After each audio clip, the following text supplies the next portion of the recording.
দ্বিপাক্ষিক সামরিক সম্পর্ককে আরও প্রাতিষ্ঠানিক পর্যায়ে নিয়ে যেতে প্রতিরক্ষা সহযোগিতা জোরদারের পাশাপাশি হালাল ইকোসিস্টেম, ডিজিটাল অর্থনীতি এবং উদীয়মান প্রযুক্তি খাতে নতুন সহযোগিতার যৌথ রোডম্যাপে হাঁটতে সম্মত হয়েছে বাংলাদেশ ও মালয়েশিয়া। একই সাথে বাংলাদেশিদের জন্য মালয়েশিয়ার শ্রমবাজার দ্রুত খোলার অনুরোধ জানিয়েছেন তারেক রহমান। প্রধানমন্ত্রীর প্রথম বিদেশ সফরে মালয়েশিয়ার প্রধানমন্ত্রী আনোয়ার ইব্রাহিমের সঙ্গে এক উচ্চ পর্যায়ের দ্বিপাক্ষিক বৈঠক শেষে যৌথ বিবৃতিতে এসব তথ্য জানানো হয়।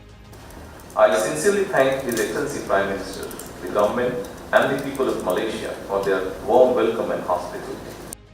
বিবৃতি অনুসারে বিদ্যমান প্রতিরক্ষা সহযোগিতা সংক্রান্ত সমঝোতা স্মারক পূর্ণাঙ্গভাবে বাস্তবায়নের দৃঢ় অঙ্গীকার করেছে উভয় পক্ষ। এ লক্ষ্যে যৌথ প্রতিরক্ষা সহযোগিতা কমিটি গঠনের বিষয়ে সম্মত হয়েছে দুই দেশ।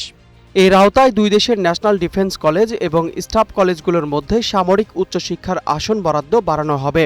পাশাপাশি সামরিক বিজ্ঞান, প্রযুক্তিগত দক্ষতা বিনিময় এবং প্রতিরক্ষা শিল্পে অংশীদারত্ব সম্প্রসারণের কার্যকর উদ্যোগ নেওয়া হবে। দুই দেশ জাতিসংঘ শান্তিরক্ষা মিশনেও দ্বিপাক্ষিক সহযোগিতা জোরদার, যৌথ সামরিক মহড়া পরিচালনা এবং প্রাক মোতায়েন প্রশিক্ষণ আরও শক্তিশালী করার সিদ্ধান্ত নিয়েছে। অন্যদিকে বৈশ্বিক ইসলামিক অর্থনীতির বিশাল সম্ভাবনাকে কাজে লাগাতে বাংলাদেশের উদীয়মান হালাল খাত উন্নয়নে পূর্ণ সহযোগিতার আশ্বাস দিয়েছে মালয়েশিয়া। এর মাধ্যমে মালয়েশিয়ার বিশ্বখ্যাত হালাল সার্টিফিকেশন ব্যবস্থা ও নিয়ন্ত্রক কাঠামোর দীর্ঘ অভিজ্ঞতা বাংলাদেশ সরাসরি নিজের দেশে কাজে লাগাতে পারবে।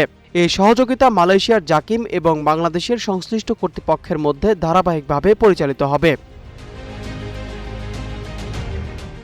এর পাশাপাশি সাইবার নিরাপত্তা, কৃত্রিম বুদ্ধিমত্তা, ফিনটেক এবং ডিজিটাল গভর্নেন্সের মতো উদীয়মান প্রযুক্তি খাতে যৌথ বিনিয়োগ ও জ্ঞান বিনিময়ের সিদ্ধান্ত নেওয়া হয়েছে।